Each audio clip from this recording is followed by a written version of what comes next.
Muy buenas tardes a todos y a todas. Nos encontramos en el foro en el noveno foro de la Fundación Santillana en Buenos Aires, un foro que lleva celebrándose desde 9 años, cuya objetivo y temática es, digamos, debatir, innovar, intercambiar experiencias, es decir, conversar y hacer propuestas en torno a la educación.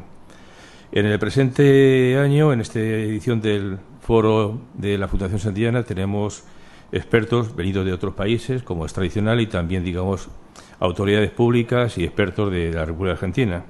Pero hay un caso, digamos, particular, que es el caso del profesor Jari Multisilta, que viene, en primer lugar, de un país lejano a la Argentina, en segundo lugar, de un país que es un país referente en materia educativa, como es el caso de Finlandia, y que es conocido por todos a través de los datos, los resultados sostenidos en informes de evaluaciones internacionales, como es el caso de PISA, y que además coincide que es un profesional, un profesor muy especializado, digamos, en temas de TIC educación, especialmente en lo que son redes móviles, aprendizajes móviles en relación con el sistema educativo. En la relación que tenemos de colaboración santillana con el Ministerio de Educación de Finlandia, hicimos la petición de una persona idónea para participar en esta actividad, en este foro, y el propio Ministerio de Educación de Finlandia, a través de la Embajada de Finlandia en España, nos recomendó como una persona idónea por su experiencia y capacidad al profesor Multisilta, a quien agradecemos su presencia en esta actividad y además su dedicación intensiva después de haberle planteado una agenda de trabajo laboriosa, diría yo, y completa, después de recorrer miles de kilómetros de Helsinki hasta Buenos Aires. Muchas gracias, profesor, por su presencia y su participación. Y entre esas actividades que habíamos previsto era un debate con portales educativos. Los portales educativos que funcionan en Argentina son portales que tienen una alta participación y presencia, tienen otra característica, son públicos y privados, entidades, digamos, públicas y privadas, y han ocupado ya una posición relevante en la agenda educativa de la Argentina. Entonces, bueno, pues aquí en este momento están presentes dos representantes de dos portales educativos distintos por su titularidad. Uno es el caso de la OI, digamos, el portal educativo que representa en este caso aquí en Resac, que es el primero de ellos, que es miembro del portal Ibertic, creo que creado recientemente, la fecha de inauguración ha sido muy reciente, pero sin embargo el trabajo de la OI en materia de TIC y educación es un trabajo ya con un recorrido largo. Está en este momento aquí con nosotros el responsable del área de TIC y educación de la Organización de Estados Iberoamericanos en la sede que tiene en Buenos Aires, Vera Resac, a quien yo le plantearía, digamos, la posibilidad de hablar, algo que nos interesa a todos, que es sobre el proyecto Movie y estos proyectos, digamos, de experiencia de plataformas que han trabajado en Finlandia. Vera, muchas gracias por su presencia aquí, participación, y tiene la palabra. Profesor, sabemos de la experiencia dentro del proyecto SAVI, de su sigla en español, Science Across Virtual Institutes, y dentro de ello el proyecto MOVIE. Más que hacerle una pregunta, me interesaría pedirle un relato acerca de cómo funciona este proyecto, cuáles son los objetivos, las expectativas de logro, sobre todo en relación con lo que tiene que ver con recopilar, remixar, compartir videos, y cómo ustedes piensan que pueden observar el impacto, los beneficios de un proyecto que funciona de una manera tan distribuida. Thank you for asking. You are referring to our movie platform, mobile video experience platform. That's the platform developed by the University of Helsinki and Tampere University of Technology together. My research groups in these universities have been contributing to movie platform. The idea of movie platform is that children can use their mobile phones to capture a video clip or clips, and based on those clips they can create stories. So in our movie platform they can edit videos, create new video stories based on the clips what they have there. For example, if we are on a field trip and maybe you got a much nicer picture or video clip of the frog.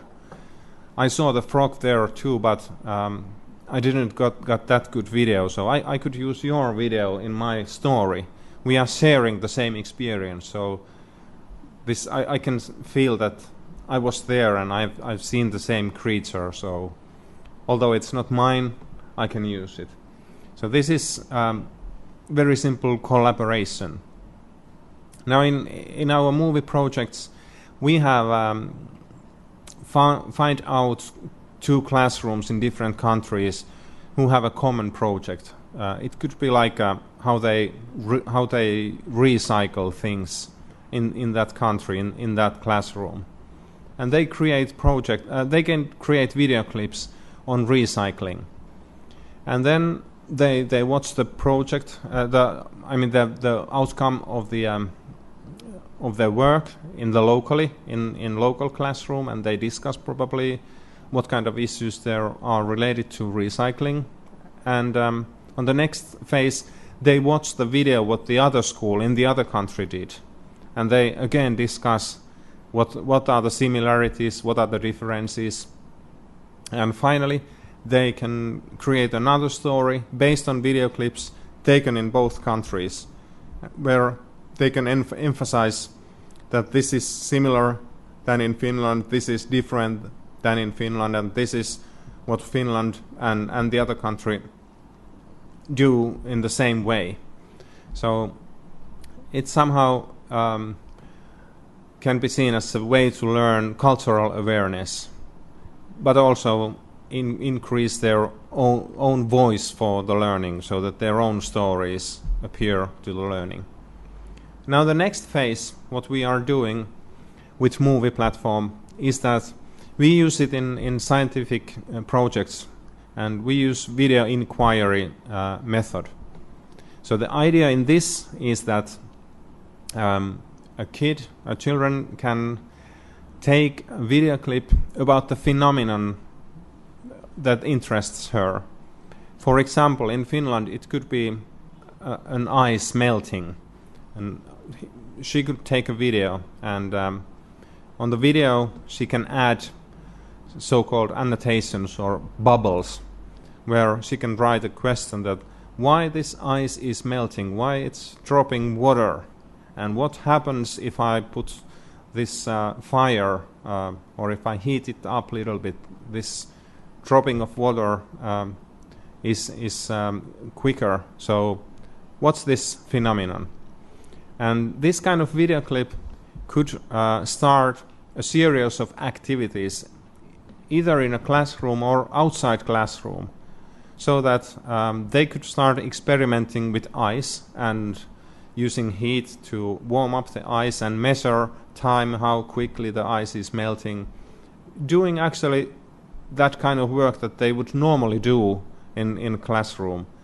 But they would also document their work with these small video clips and upload them to the movie. So finally, the outcome is a network of short video clips with annotations overlaid to videos where they do questions, but they can also answer to their questions. And this learning process somehow is documented to this network of video clips to our movie platform. So I would say that this is a way to document their work, but this is also a way somehow to spin the learning activities or start the learning activities around the video. So why we would use video? Why not just read it from the textbook? Based on our research, kids use quite a lot of video on their free time. They watch over 70% of all Finnish kids watch YouTube videos or similar every day, and it's mostly for fun. They watch music videos and they watch funny videos there, and we don't use videos at school very much, but I think we should, because it is something what kids do, so we need to bring that to school and enable kids to do their own videos. Some kids are already doing during their free time videos, like boys, for example, they do skateboarding or snowboarding tricks and they film them, and they do it so that somebody else could learn the trick from their film. So they have to consider really carefully what kind of images I take, where I should put this camera in order somebody else to learn this trick. And girls do nail polishing videos. They do amazing things with their nail polish, and they also watch those videos and try to do it to their own nails, what somebody else is doing there. So they use internet videos for learning, but schools don't. So I see movie and our mobile video projects as an aim to bridge these two worlds, outside school learning and school learning. En relación con esta respuesta que usted me da, quisiera preguntarle si entonces tal vez el proyecto Movie es una especie de YouTube regulado, un YouTube en el que ustedes como institución escolar median entre los videos que producen estos chicos y la experiencia que cuentan. Y también en ese sentido quisiera preguntarle qué opina de experiencias como las academias Khan, que enseña matemática con videos muy cortos, o lo que sucede propiamente en YouTube, que se está transformando en una plataforma de búsqueda de tutoriales o de búsqueda de cómo hacer las cosas. Thank you for your question. Yes, the movie platform could somehow be seen as a closed YouTube, although it has many features that YouTube don't have. So it is also a research platform, so we get all the data what we wouldn't get from YouTube, and that helps us to analyze the learning and the learning process. You were asking about Khan Academy and videos that appear in other sites, maybe in YouTube, that would be useful for learning. And the biggest difference between our pedagogical concepts and Khan Academy is that in Khan Academy, the videos are done by Salman Khan, who is behind the Khan Academy. So it is one person view, and one person has made these videos. While in our project, the kids themselves are the creators. So I think it promotes innovations and creativity. It is not just passive watching of video clips that somebody else has done. Nevertheless, I believe that Khan Academy videos could be used pedagogically meaningful way in some occasions, but if I think Khan Academy as such, that there is not much new in a pedagogical sense. He simply repeats small pieces of information what teacher maybe has done in a classroom, but it's lacking the feedback. So if there is something that you would like to ask from Sal, you can't do it very easily, or you can do it like offline. But in a classroom you would get immediate answer from the teacher. So that's the biggest difference, and I don't say we don't need this kind of things. We probably need many kinds of video applications. But I would like to put more emphasis on that kind of environments where kids can do themselves and where kids are active learners. Para introducirle brevemente, Santillana es la mayor empresa del mundo en contenidos educativos en español y en portugués. Y es una empresa que está en este momento acometiendo, digamos, un proceso histórico de migración de lo impreso a lo digital. Creo que es así el proceso, en el cual está buscando, digamos, compromisos, como tiene ahora mismo con el Banco Mundial, con el BID, que están incluso financiando ese proceso con aportaciones importantes, y que en el caso de Finlandia en concreto es unos puntos de referencia que hemos tomado por la experiencia de Finlandia, y por eso esta colaboración. Entonces, el por qué Finlandia responde, digamos, a que Finlandia se ha convertido en un referente. Digamos, es algo, un país, digamos, que es objeto de estudio, de análisis y de interés. Y yo creo que eso es una cuestión que también conviene que la representante del portal de Santillana, de Ineberecrea, digamos, avance en cuanto a por qué eso es así y por qué, digamos, ocurre de esa manera.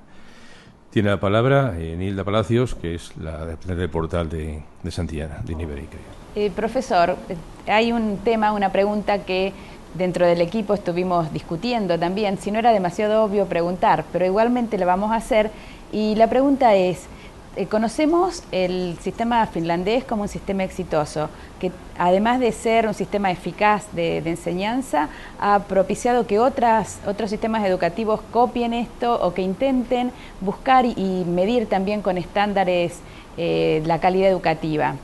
¿Cuáles cree usted que son las causas de la eficacia del sistema educativo finlandés?